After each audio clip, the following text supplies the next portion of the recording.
Seja bem-vindo ao Conversa Capital. Recebemos esta semana Pedro Dominguinhos, Presidente da Comissão de Acompanhamento do PRR. Muito obrigada por estar aqui com a Antena 1 e com o Jornal de Negócios. Como sempre acontece, começo por lhe perguntar o que é para si neste momento capital em Portugal. Melhorar o funcionamento do Estado e reforçar o crescimento económico para, como é evidente, nós nos aproximarmos dos níveis de riqueza da Europa. E são dois desígnios essenciais, agora que também se inicia as funções de um novo governo, o 25º Constitucional, e parece-me que há um consenso neste momento em redor desses dois assuntos e a mobilização de toda a sociedade, quer do ponto de vista das empresas, das famílias, do próprio Estado e das instituições do setor social, é crucial para que nós consigamos, num espaço de tempo que vamos começar as comemorações dos 900 anos da criação de Portugal, acho que era um desígnio importante nós termos como, eu diria, esta aproximação dos níveis de riqueza da Europa. E a esse propósito, o Governo efetivamente tomou posse esta semana e a execução dos fundos europeus continua com o mesmo Ministro, que agora passa a ter também a Economia. Parece-lhe uma boa opção esta junção e este Ministério maior, numa altura em que até já houve dificuldade em executar aquilo que vinha anteriormente? Enquanto Presidente da Comissão Nacional de Acompanhamento, a questão política tentarei, como é evidente, não ir muito a fundo, concentrar-me sobretudo naquilo que pode ser a execução do PRR. Porque nós temos o Ministério da Economia, que tem um conjunto significativo de organismos na sua dependência, como o IAPMEI ou a ANI, e que tem, eu diria, a responsabilidade de ser os principais beneficiários intermediários na execução de vários fundos de apoio às empresas, e, por outro lado, o Ministério da Coesão Territorial tem a responsabilidade dos fundos. E, portanto, a junção desses dois ministérios sobre a mesma tutela parece-nos indiciar que há uma maior, dar um maior poder de fogo, por assim dizer, à capacidade de execução desses mesmos fundos comunitários. Por outro lado, há com apenas uma única tutela, as questões, e o Sr. Primeiro-Ministro ontem disse no discurso de tomada de posse, que é fundamental que os diferentes organismos tenham a capacidade de falar mais entre eles, a mesma tutela, naturalmente, que permite essa maior articulação naquilo que são as prioridades. Então, em termos gerais, parece-lhe positiva essa junção? Se olharmos para a execução dos fundos europeus,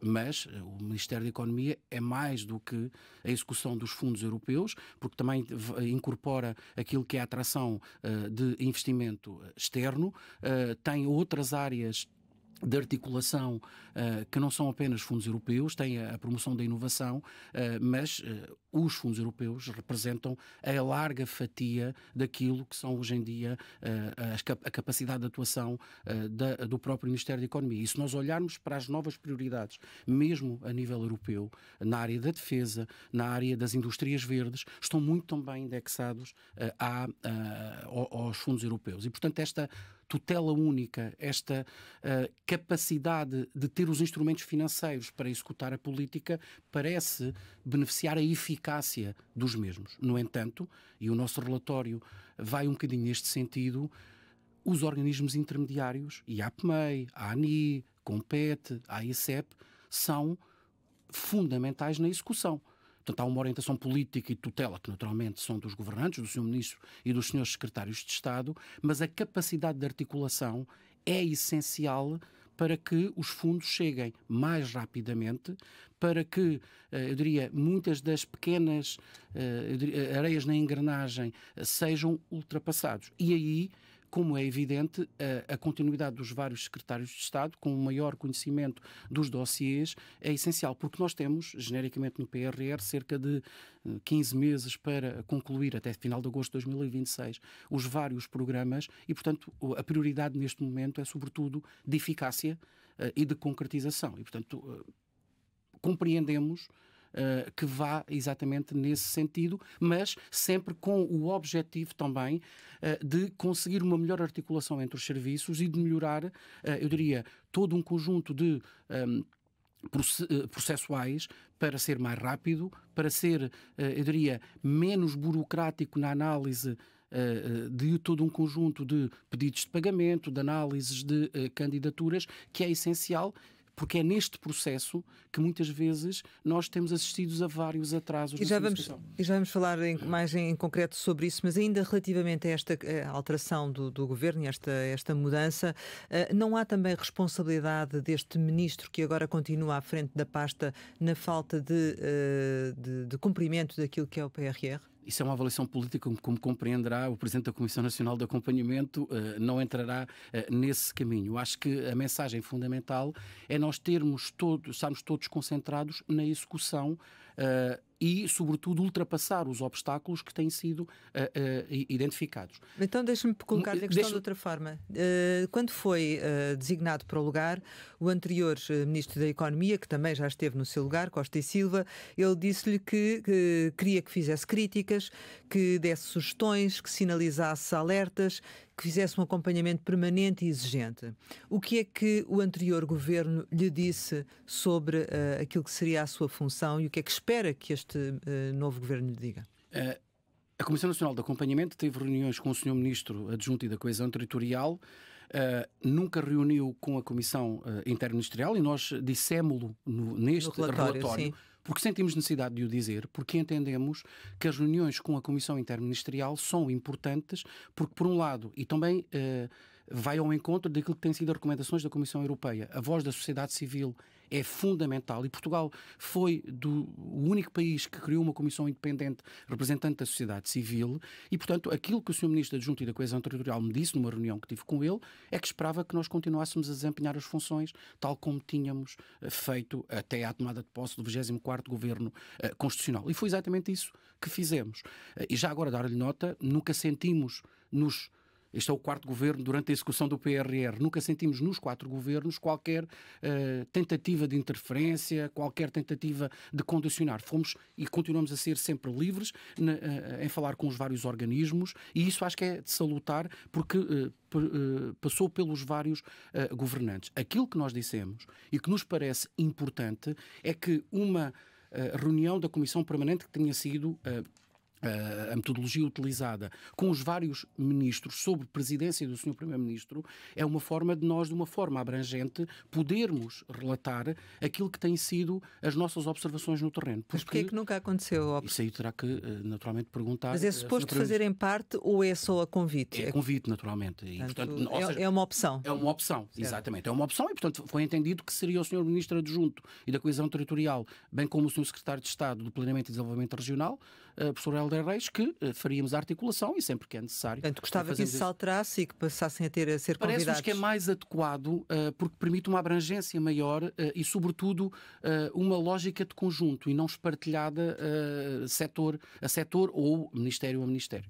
Portanto, assim, a continuidade deste ministro, assumindo agora a economia e coesão territorial, acabará por ser, do seu ponto de vista, positivo para a continuidade do trabalho e essa eficácia que diz que é necessária. Acho que pode beneficiar a eficácia porque concentra, porque uma das questões que tem sido colocada é a falta de músculo financeiro do Ministério da Economia nos instrumentos financeiros e, portanto, parece que esta alteração orgânica vai exatamente nesse sentido, mas, reafirmo, não basta apenas a questão política, é fundamental que os beneficiários intermediários sejam mais eficazes, sejam capazes de ultrapassar muitas questões administrativas, porque também só o IAPME ou o ANI não vão resolver as questões da descarbonização ou das rendas mobilizadoras. Têm que interagir com outros organismos, na maior parte dos casos na dependência da Sra. Ministra do Ambiente e da Energia, e que são cruciais, sobretudo ao nível do licenciamento, ao nível das autorizações do ponto de vista ambiental,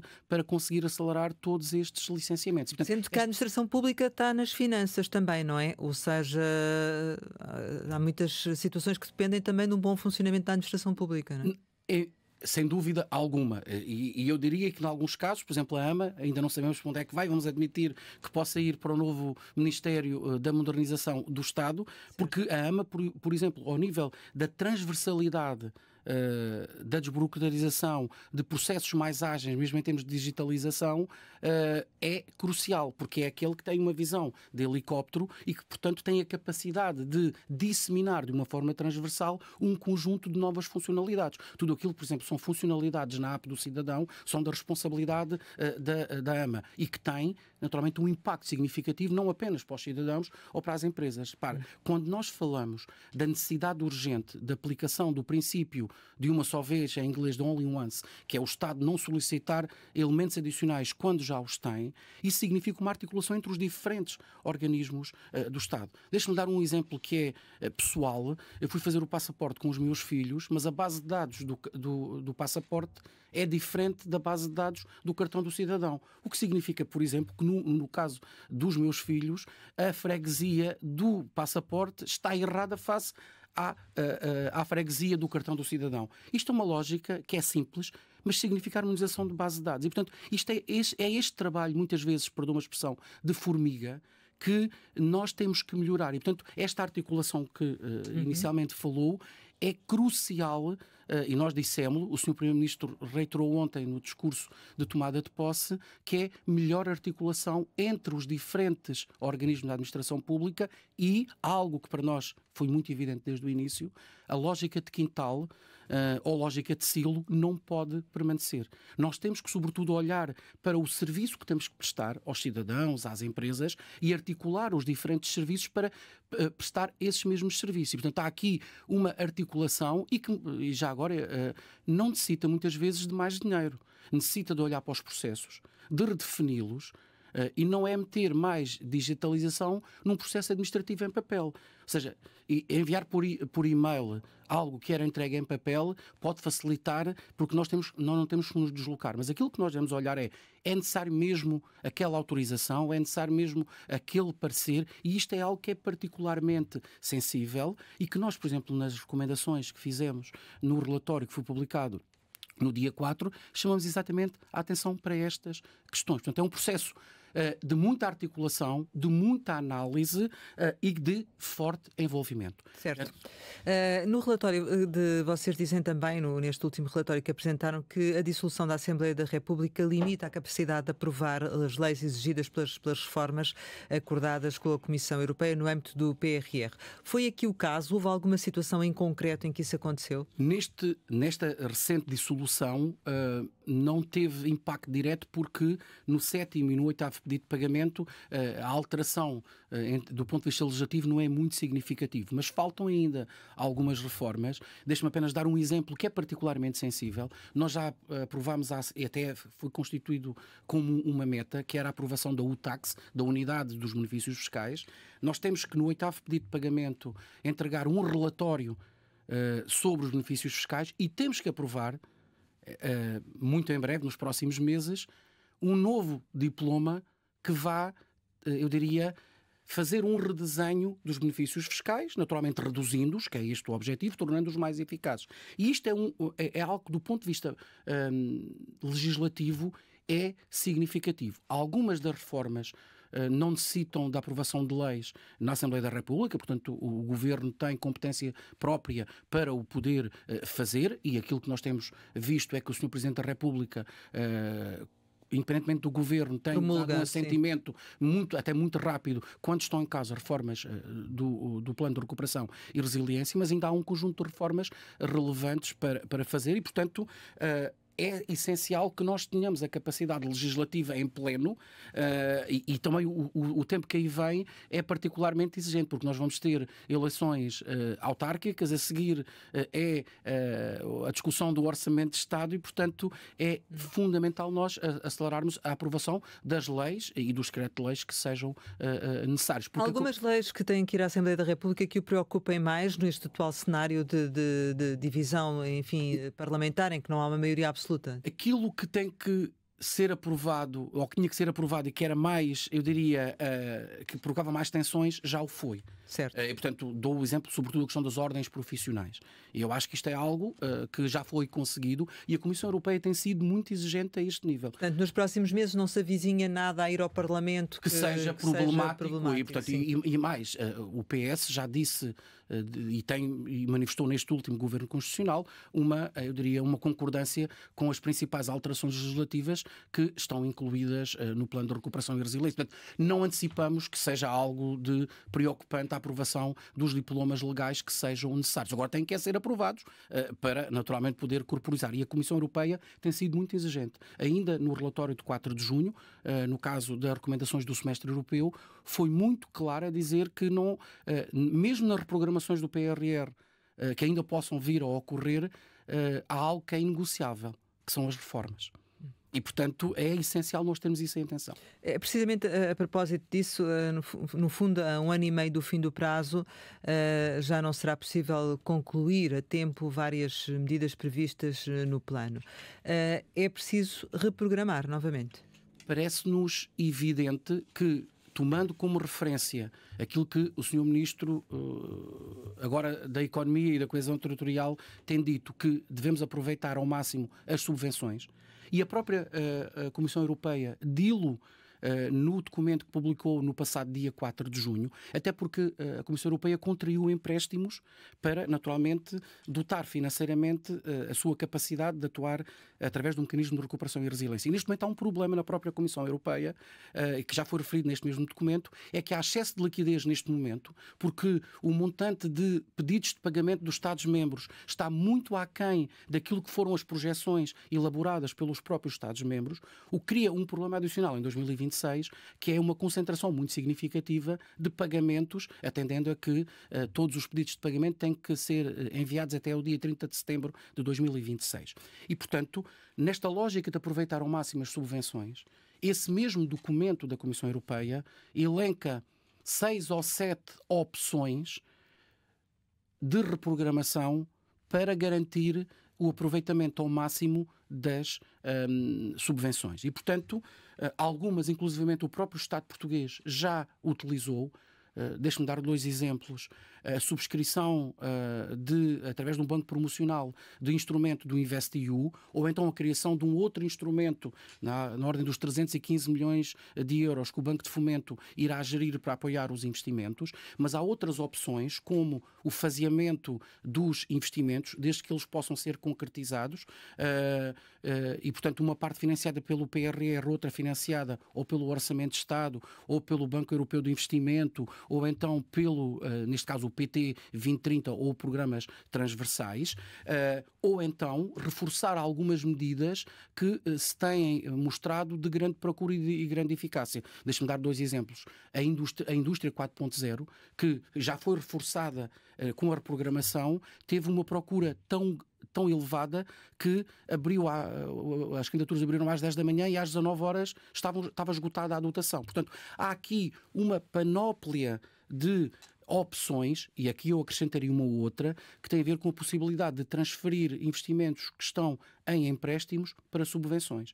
E nós temos pelo menos 2 investimentos com um músculo financeiro significativo e cuja execução está a correr relativamente bem, que é o alojamento estudantil a custos acessíveis e as agendas mobilizadoras, porque uma parte das agendas mobilizadoras está em empréstimos, e que a execução está a correr, quer ao nível dos novos produtos, processos e serviços, quer ao nível das camas, que estou convencido que vamos cumprir o Plano Nacional de Alojamento do Ensino Superior com mais de 19 mil camas, dentro do prazo previsto, e, portanto, é possível transferir aquilo que é subvenção que é empréstimo para subvenção, retirando uma parte financeira dos investimentos que estão em subvenção e que não vão ser concretizados e transferindo-os para empréstimos. E, portanto, há aqui uma capacidade de engenharia financeira, inclusivamente concedida nesse novo documento da Comissão Europeia, que possibilita a concretização e o aproveitamento de todas as subvenções. A pergunta que temos que fazer,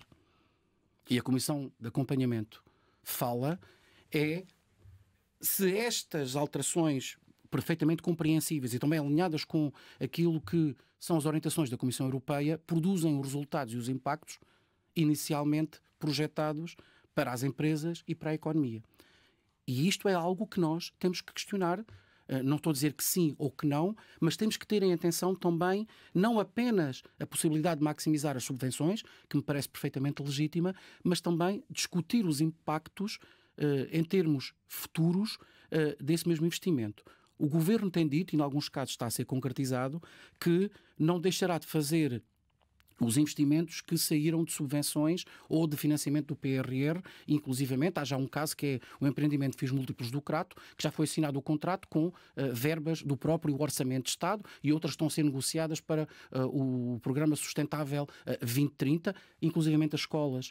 Já foi assinado um acordo com o Banco Europeu de Investimento para a construção das escolas que não foi possível financiar através do PRR, o mesmo se passa com a habitação. E, portanto, se isto acontecer desta forma, nós estamos a ganhar maior capacidade de investimento no futuro e a responder aos problemas identificados, naturalmente construindo mais casas, mais escolas, o que cria um desafio adicional, que é a pressão sobre o Orçamento de Estado. Porque empréstimos do BEI mais investimento no Orçamento de Estado significa financiamento, a necessidade de financiamento adicional e de sobrecarga sobre o próprio Orçamento de Estado. Portanto, vai ter um limite também. Exatamente. Finanças, ou seja, certamente que pensa eu estou convencido que alguns investimentos que não seja possível concretizar no PRR, não aqueles de obra e que acabei de vos dizer e que já existe este compromisso, provavelmente poderão tentar ser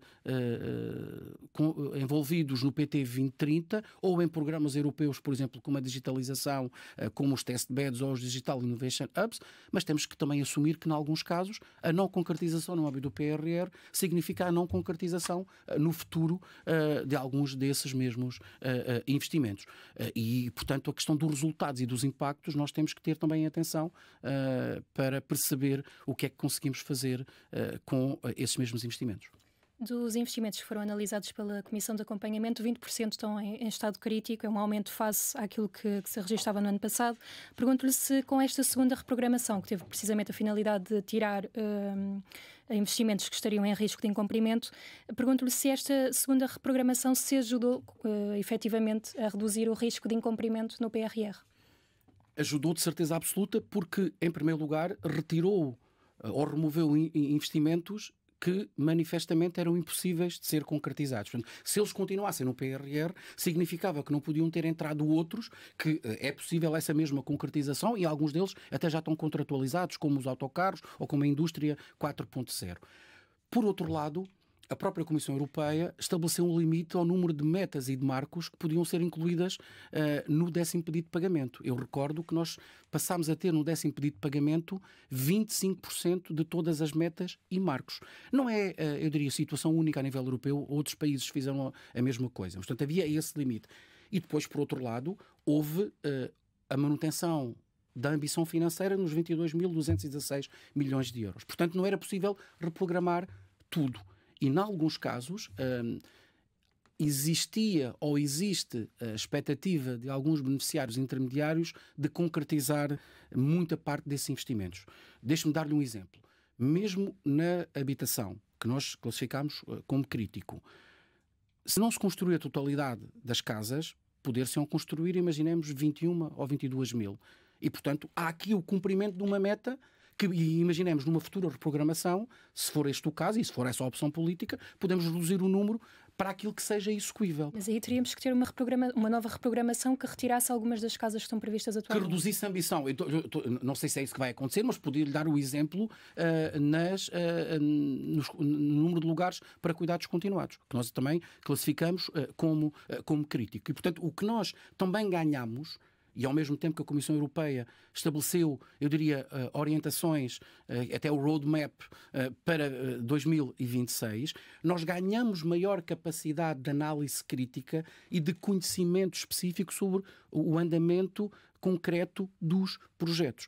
Eu não sei qual será o timing de uma eventual nova reprogramação, mas provavelmente não é imediata, teremos aqui alguns meses. Portanto, daqui a 4 ou 5 meses nós temos exatamente qual é, com um grau de previsibilidade muito maior, qual é o número, qual é a dimensão financeira de uma reprogramação. Por outro lado, dou-lhe um outro exemplo. As agendas mobilizadoras que terminaram a reprogramação, uma parte significativa das agendas mobilizadoras propôs uma reprogramação em alta. O que é que disseram? Face aos trabalhos que já fizemos, nós temos capacidade de concretizar mais produtos, processos e serviços inovadores. O que é que isso significa? Nós temos cerca de um pouco mais de 900 PPS contratualizados. Se tivermos um grau de certeza que em vez de serem 900 e tal, são 1000 e qualquer coisa, no limite, pode ser uma opção e sendo, eu diria, regulamentarmente possível, aumentar a ambição nas agendas mobilizadoras por diminuição de outros investimentos. Portanto, este é um processo muito interativo e que vai exigir um acompanhamento de muita proximidade da estrutura de Missão Recuperar Portugal com os diferentes beneficiários intermediários e diretos e entre os beneficiários intermediários com os beneficiários finais para perceber exatamente o que vai ser concretizado. Deixe-me dar um outro exemplo. No Impulso STEAM Jovem, nos Impulsos Adultos, geridos pela Direção-Geral de Ensino Superior e que são executados pelas instituições de ensino superior, as metas contratualizadas com a Comissão Europeia estão cumpridas neste momento.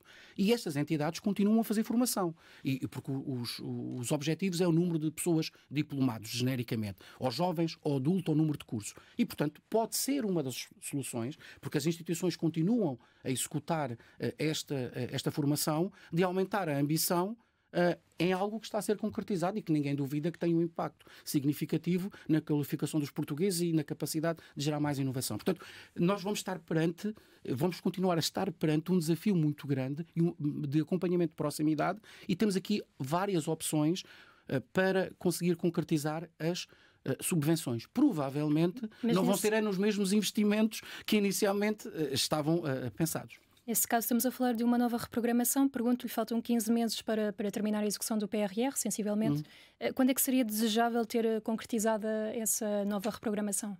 É assim, eu acho que até final do ano era essencial, até porque há um trabalho aqui que tem que ser feito e depois tem que haver essa capacidade de executar. Deixe-me dar-lhe um exemplo. Espanha, no mesmo dia em que foi aprovada a reprogramação, entregou uma nova. E, portanto, isto é algo que está a ocorrer pela Europa. Nós, na Comissão, no relatório que apresentámos, fazemos uma comparação entre a percentagem de verbas recebidas e a percentagem de metas e de marcos completados. E percebemos que o caminho a percorrer na larga maioria dos países é muito significativo. E a própria Comissão alerta que os países não têm submetido pedidos de pagamento porque não têm metas e marcos para dar como cumpridos. E, portanto, estão à espera da análise das reprogramações para os tornar mais execuíveis e, a partir daí, poder naturalmente garantir esse pedido de pagamento. Portanto, parece-nos que até final do ano, pois aqui é uma questão naturalmente de identificação da informação, de opção política, naturalmente, que tem que ser feita pelo Governo para conseguirmos garantir esse nível de subvenções. Olhando para aquilo que são os investimentos classificados como críticos, é possível dizer já quais é que à partida não serão concretizados e terão de ser retirados nesta nova reprogramação? Há vários exemplos. Áreas de acolhimento empresarial. Nós temos um prazo até dezembro de 2025. Há uma área de acolhimento empresarial, e o relatório é muito exaustivo sobre isto, que é de Melgaço, que vai ser concretizada até setembro. Há áreas de acolhimento empresarial onde o concurso ainda não foi lançado. Há outros que estão em fase de consignação. Portanto, normalmente as obras têm demorado entre 9 a 10 meses. Não é possível concretizar a meta. E quando eu digo não é possível concretizar, é a meta que está definida. Não quer dizer que uma parte da meta não possa ser concretizada. Mas são quantos? Tem ideia? Das 10, eu diria até dezembro de 25, só uma. Eventualmente nos primeiros 2 ou 3 meses de 2026, mais uma ou duas. A de Lagos, que já está em obra e, portanto, eventualmente até fevereiro de 2026 é possível concretizar. As restantes ainda nenhuma começou obra. Campo Maior iria consignar esta semana ou na próxima. Beja ainda não lançou o concurso, entretanto houve questões de recusa de visto do Tribunal de Contas que tiveram que ser relançados os mesmos procedimentos e, portanto, afigura-se fundamental. O número contratualizado na Rede Nacional de Cuidados Continuados, face ao grau de maturidade das obras, parece-nos muito difícil de concretizar naquela totalidade que ali está. Os vouchers do comércio digital, vales de aceleradoras do comércio digital, nós temos, mesmo com a reprogramação, uma meta de 20 mil. No relatório estavam quase 3 mil descontados pelas empresas e faltam 4 ou 5 meses para a concretização. Mesmo que possamos falar de mais 1 ou 2 meses para a concretização, quer dizer, concretizado pouco mais de 10% da meta em 85% do prazo, e atendendo a que estamos no mês de verão em que os comerciantes estão sobretudo interessados em vender, parece-nos extremamente complicado da concretização desses mesmos objetivos. E depois há aqui um desafio muito grande que tem a ver com a própria construção dos centros de saúde. que é um número muito significativo, estamos a falar de 124 novos centros de saúde e mais de 400 extensões, que é particularmente exigente. E porquê é que nós dizemos isso? Porque tem-nos sido relatado, sobretudo pelos senhores e pelas senhoras presidentes de Câmara, um número crescente de concursos desertos. Ainda ontem recebi 2 e-mails de 2 entidades, naquele caso dos cuidados continuados, que já tinham duplicado o preço base para a construção e mesmo assim o concurso ficava deserto. Um exemplo é Campo Maior, que já lançou 2 concursos e, portanto, começa a ser, em alguns casos, incomportável para as entidades, porque não têm as receitas próprias necessárias para conseguir concretizar. Portanto, já há de chegar uma altura em que as próprias entidades, sejam elas públicas ou do setor social, que vão tomar a decisão que se torna impraticável do ponto de vista financeiro comprometer a sustentabilidade futura dessas mesmas instituições. E, portanto, porquê? Porque a mão de obra, a escassez de mão de obra na área da construção é evidente e, portanto, há aqui um processo que nos afigura difícil de concretização na totalidade da dimensão da obra que está contratualizada. Não numa parte significativa que possa ser construída, e também gostava de deixar essa mensagem. Há muitas coisas em construção já em funcionamento, agora a totalidade da meta parece-nos muito difícil. Há pouco falava da questão das subvenções e da necessidade ou da possibilidade de jogar entre empréstimos e subvenções relativamente a algumas obras que estão em curso, mas há o risco de não conseguirmos uma execução a 100% das subvenções como tem prometido o Governo? Com as novas regras publicadas no dia 4 de junho pela Comissão Europeia, com essa possibilidade de utilização de instrumentos adicionais, parece-nos que o risco foi mitigado. Mas, reitero, temos que perceber os resultados daquilo que foi conseguido. Acho que ninguém duvida dos impactos, mesmo a médio e longo prazo, das agendas mobilizadoras. E que se conseguimos concretizar.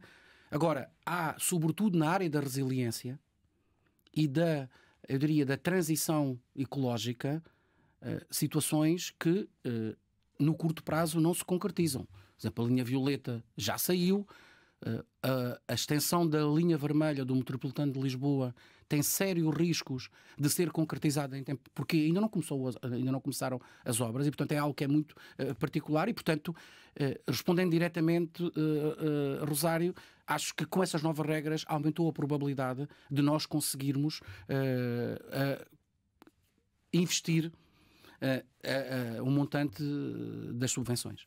Em relação aos empréstimos, temo que, perante a dificuldade de Portugal em manter existentes nos próximos anos, esta componente dos empréstimos possa ficar por executar, para não agravar aqui as contas públicas?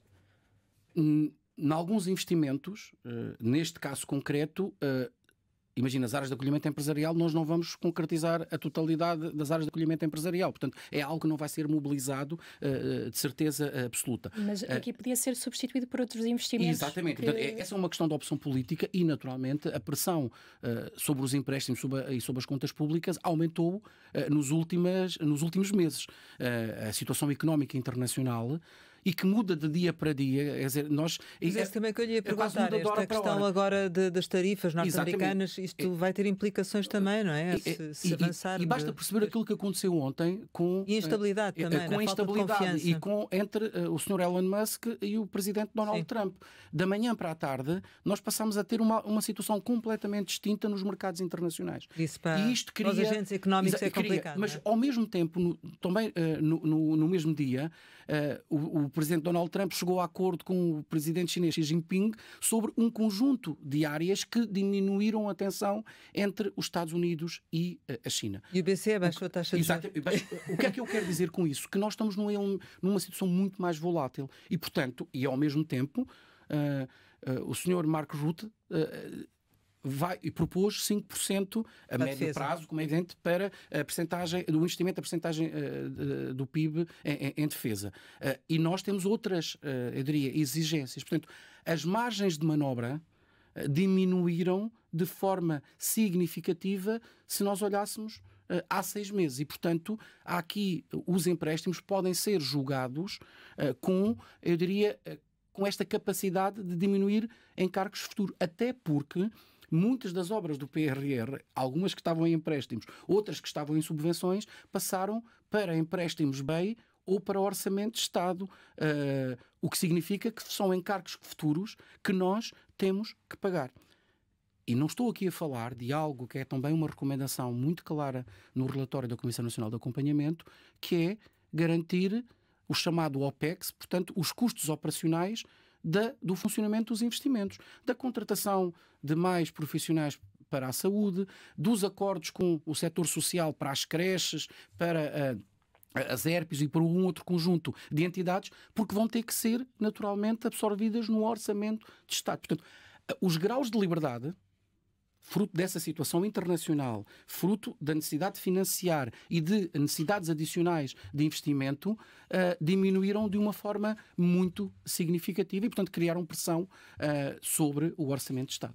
Portanto, concorda com esta ideia de nos centrarmos naquilo que são as subvenções e deixarmos de lado os empréstimos, se for preciso deixar cair uma parte do PRR que está dependente desta Comissão Nacional de Acompanhamento, desde muito cedo, que olhou para o PRR como algo que pudesse transformar a economia e a sociedade portuguesa e, desse ponto de vista, não pode ser uma mera contabilização financeira. Percebemos que, do ponto de vista orçamental, é uma escolha política, sem dúvida alguma. Alertamos, no entanto, que essas escolhas não são inócuas do ponto de vista do efeito multiplicador do PRR. Nem todos os investimentos, mesmo que tenham o mesmo valor financeiro, produzem os mesmos impactos do ponto de vista do efeito multiplicador na economia. Nós, inclusive, até damos um exemplo da faturação eletrónica, que teve um investimento na ordem dos 2 milhões de euros, mas se querem que vos diga qual é o efeito multiplicador e de criação na economia que aquele investimento teria,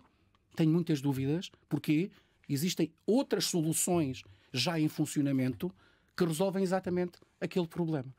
O que nos leva... É um dos investimentos que está deram concluído, estando concluído, mas que não é usado porque, naturalmente, em termos de prazo, já está concluído e já foi objeto, naturalmente, inclusivamente, até de pagamento em termos de meta. Portanto, nós nunca podemos perder de vista o impacto que esse investimento terá. Portanto, não é só por nós executarmos financeiramente o valor que ele é bom ou que é mau.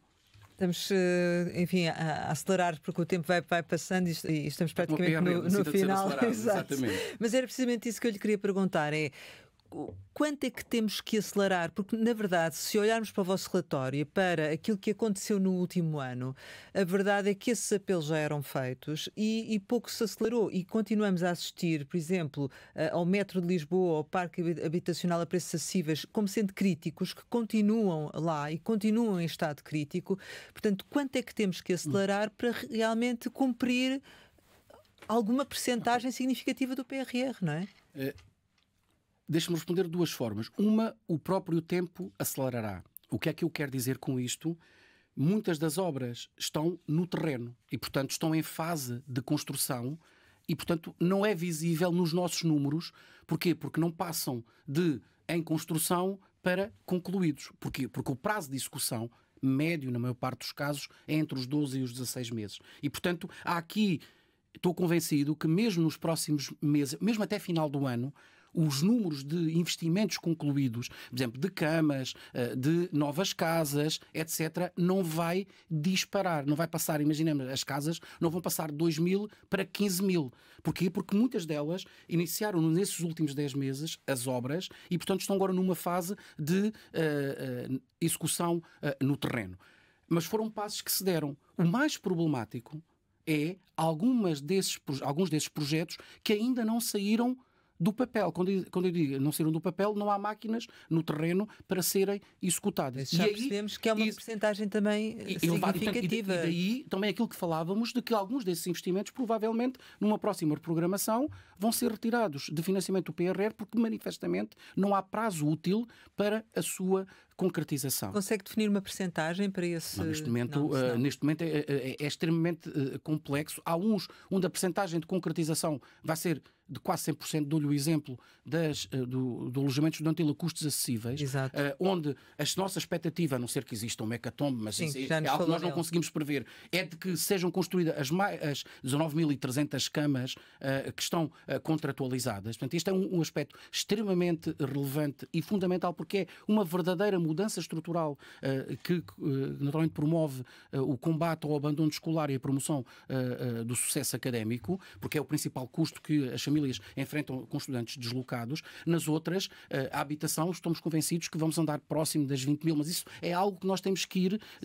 Mas quanto é que é preciso então acelerar? Diga-me lá. Repare, o preciso acelerar é as obras no terreno e, portanto, depende dos construtores que estão no terreno, o que está em curso. Claro. Repare, há obras que têm o tempo necessário então, para ser feito. Então depende de quem e do quê? Não, em primeiro lugar, depende da contratualização das obras. E isto é algo que é importante, porque muitas dessas obras estão em curso e estão a decorrer. E, portanto... Não haja concursos vazios. Exatamente. E, portanto, ainda há concursos a ser lançados, por exemplo, na área social. Isso é algo que ainda vai ocorrer. Portanto, nos próximos dias vai ser lançado um novo concurso para as ERPs e para os CACIs na área social. E, portanto, isto é algo que é essencial. Eu não lhe consigo dizer...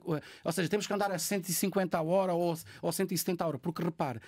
para andar a 150 a hora, significa que os empreiteiros tinham que duplicar o número de pessoas ou o número de máquinas em obras. E muitas vezes isso não é possível por uma questão de concessão da engenharia. E, portanto, mas se tivesse que pôr a mão na massa, que conselho é que daria? O que é que faria? Um acompanhamento de muita proximidade. Aquilo que nós sentimos, por exemplo, quando solicitamos dados, qual é o ponto da situação da obra X no local tal? Aquilo que alguns organismos nos disseram, eu vou perguntar. Quando isso tem que ser feito um acompanhamento semanal, que é para saber exatamente e que problema é que existe.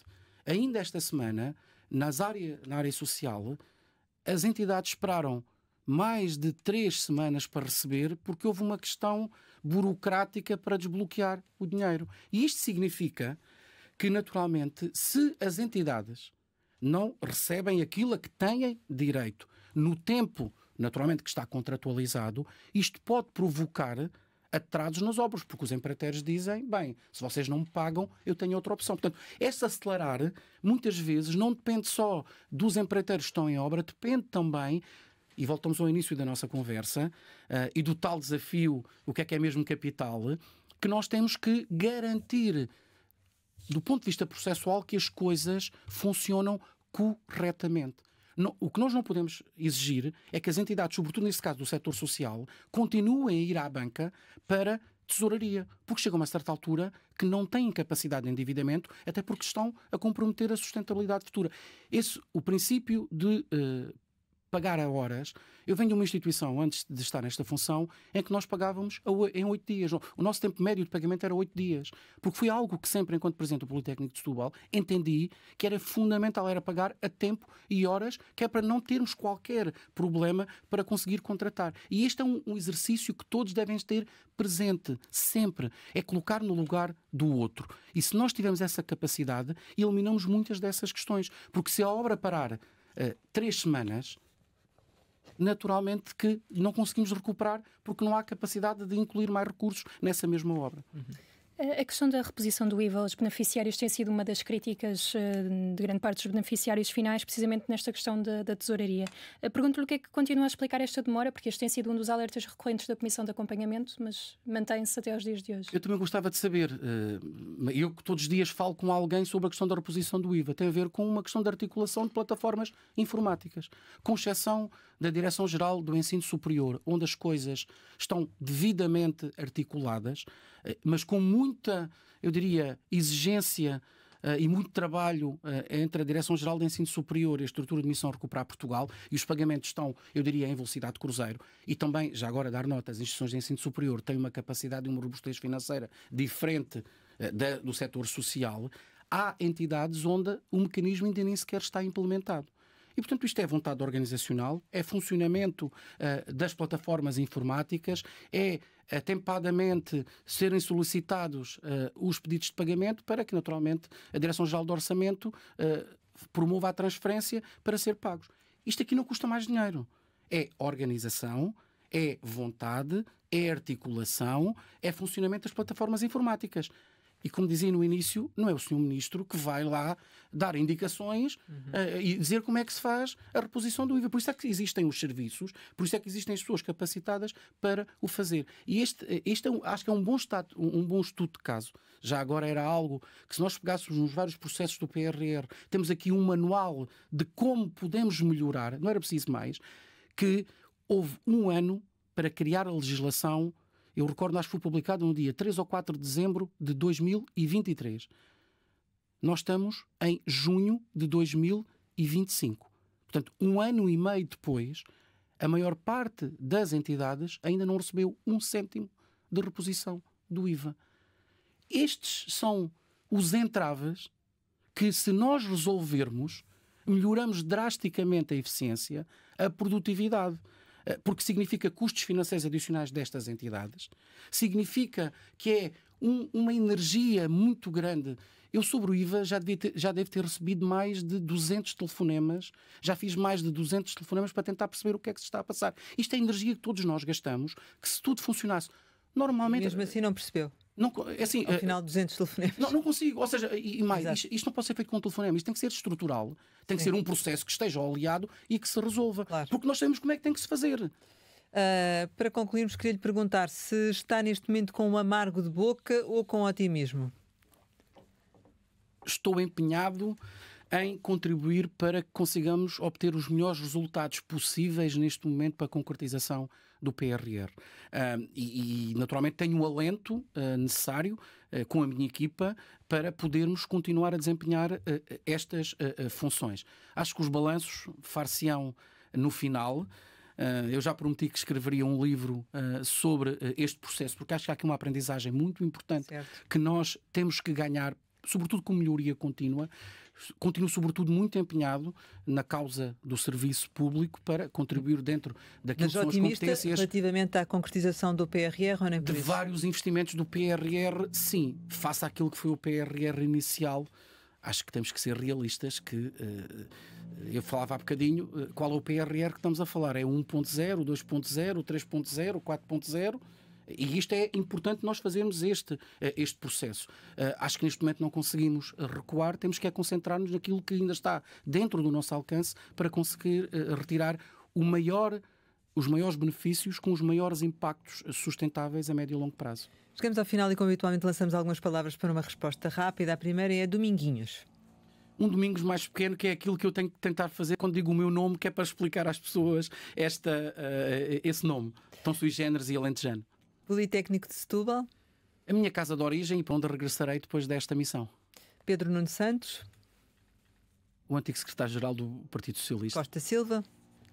Uma inspiração e, sobretudo, alguém que teve a capacidade de pôr Portugal a pensar, propondo uma visão, que é discutível sempre, mas acho que é algo que nos falta, é alguém que nos possa indicar um caminho e que tem que ser co-construído. Candidato presidencial. Em janeiro de 2026, todos seremos chamados a dar o nosso voto. Saúde. Um desafio fundamental e que necessita de uma articulação urgente entre as diferentes entidades e, sobretudo, capacidade de gestão. Férias. Na próxima semana. Tentação. Ir viver para o Alentejo. Desporto. 2 vezes por semana no ginásio. Portugal. O nosso desígnio. Pedro Dominguinhos, muito obrigado por ter estado aqui neste Conversa Capital com a Antena 1 e o Jornal de Negócios. Pode rever este Conversa Capital com o Presidente da Comissão de Acompanhamento do PRR no site da RTP. Nós regressamos para a semana, sempre neste dia, esta hora, e claro, contamos consigo.